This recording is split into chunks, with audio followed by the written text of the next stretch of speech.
പുൽവാമ ആക്രമണത്തിന്റെ പശ്ചാത്തലത്തിൽ യുദ്ധസമാനമായ അന്തരീക്ഷം നിലനിൽക്കുമ്പോൾ നമ്മൾ അറിഞ്ഞിരിക്കേണ്ട ഒന്നുണ്ട്.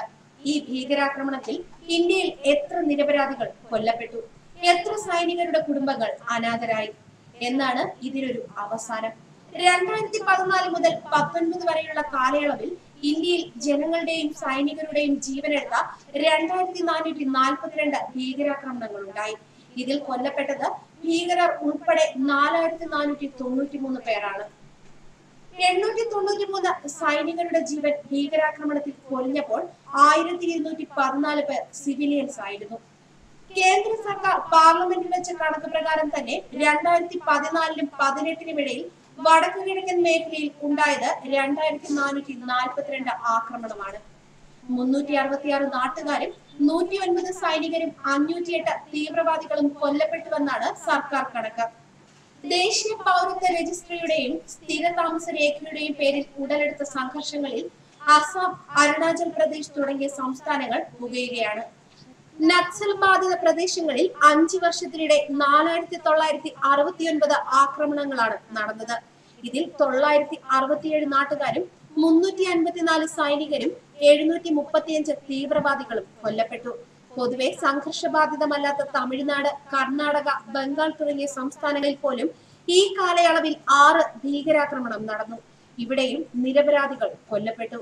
പഞ്ചാബിലെ പത്താൻകോട്ട് വ്യോമതാവളത്തിന് നേരെ ഉണ്ടായ ഭീകരാക്രമണത്തിൽ നടുങ്ങിയാണ് രാജ്യം 2016-ലേക്ക് കടന്നത്. പിന്നിൽ പാകിസ്ഥാൻ ആസ്ഥാനമായി പ്രവർത്തിക്കുന്ന ഭീകര സംഘടന ജെയ്ഷ് ഇ മുഹമ്മദ് എന്ന സംശയമുണ്ടായിരുന്നു. സ്ഫോടക വസ്തുക്കളുമായി എത്തിയ ഭീകരർ സൈനിക ഹെലികോപ്റ്ററുകളും യുദ്ധവിമാനങ്ങളും തകർക്കാനാണ് പ്രധാനമായും ശ്രമിച്ചത്. എന്നാൽ ഇവ സുരക്ഷിത സ്ഥാനത്തേക്ക് മാറ്റാൻ വ്യോമസേനയ്ക്ക് കഴിഞ്ഞു. അതിനാൽ വൻ ദുരന്തം ഒഴിവായി കിട്ടി. ജനുവരി 2 മുതൽ 5 വരെ നീണ്ട ഏറ്റുമുട്ടലിൽ 9 സൈനികർ കൊല്ലപ്പെട്ടു. സെപ്റ്റംബറിൽ ജമ്മു കാശ്മീരിലെ ഉറി സേനാ താവളത്തിലുണ്ടായ ആക്രമണത്തിൽ 19 സൈനികർ കൊല്ലപ്പെട്ടു. ഇതേ മേഖലയിൽപ്പെട്ട മൊഹ്റയിൽ 2014 ഡിസംബർ 15-ന് നടന്ന ഭീകരാക്രമണത്തിൽ 10 സൈനികർ കൊല്ലപ്പെട്ടിരുന്നു. ജനുവരിയിൽ പത്താൻകോട്ട് വ്യോമസേനാ താവളത്തിന് നേരെ നടന്ന ഭീകരാക്രമണത്തിൽ 7 സൈനികർ കൊല്ലപ്പെട്ടു. ജൂണിൽ പാംപോറയിൽ CRPF വാഹനവ്യൂഹം ആക്രമിച്ച 8 പേരെ കൊലപ്പെടുത്തി. ആഗസ്റ്റിൽ അസമിലെ കോക്രജാറിൽ ഭീകരർ നടത്തിയ വെടിവെപ്പിൽ 14 നാട്ടുകാർ കൊല്ലപ്പെട്ടു. അതേ വർഷം രാഷ്ട്രീയ റൈഫിൾസിന്റെ ബാരാമുള്ള ജില്ലയിലെ ക്യാമ്പും കുപ്വാര ജില്ലയിലെ ഹാൻഡ്വാര ക്യാമ്പും സൈനിക ക്യാമ്പും ഭീകരർ ആക്രമിച്ചു. ഭോപ്പാൽ ഉജ്ജയിൻ തീവണ്ടിയിൽ സ്ഫോടനമുണ്ടായത് 2017 മാർച്ചിലാണ്. ജൂലൈയിൽ അമർനാഥ് തീർത്ഥാടകർക്ക് നേരെയുണ്ടായ ആക്രമണത്തിൽ 8 പേർ കൊല്ലപ്പെട്ടു. ഛത്തീസ്ഗഡിലെ സുക്മയിൽ 2017-ലും 2018-ലും സൈന്യത്തിന് നേരെ ആക്രമണമുണ്ടായി.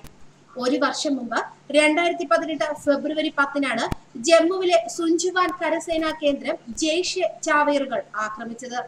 11 സൈനികരും 1 നാട്ടുകാരനും 4 ഭീകരരും കൊല്ലപ്പെട്ടു. സൈനികരുടെ കുടുംബാംഗങ്ങൾക്കടക്കം പരിക്കേറ്റു.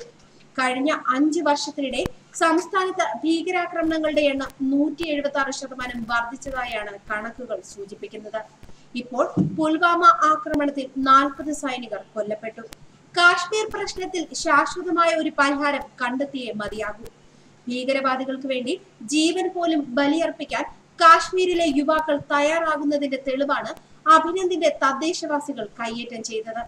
തീവ്രവാദികളെയും ഭീകരവാദികളെയും വെടിവെച്ച് കൊന്നതുകൊണ്ട് സമാധാനം പുനർസൃഷ്ടിക്കാനാകില്ല. പുൽവാമ പശ്ചാത്തലത്തിൽ കാശ്മീർ ജനതയുടെ വിശ്വാസം ആർജിക്കാനുള്ള നടപടികൾക്കൊപ്പം സമാധാന നീക്കങ്ങൾക്കും തുടക്കമിടണം. അല്ലാത്ത പക്ഷം കാശ്മീരിലെ സംഘർഷങ്ങൾ നിയന്ത്രിക്കാനാകാത്ത വിധം സ്ഫോടനാത്മകമാകും. ഇനിയും അതിർത്തിയിൽ സൈനികരും സിവിലിയൻസും മരിച്ചു വീഴും.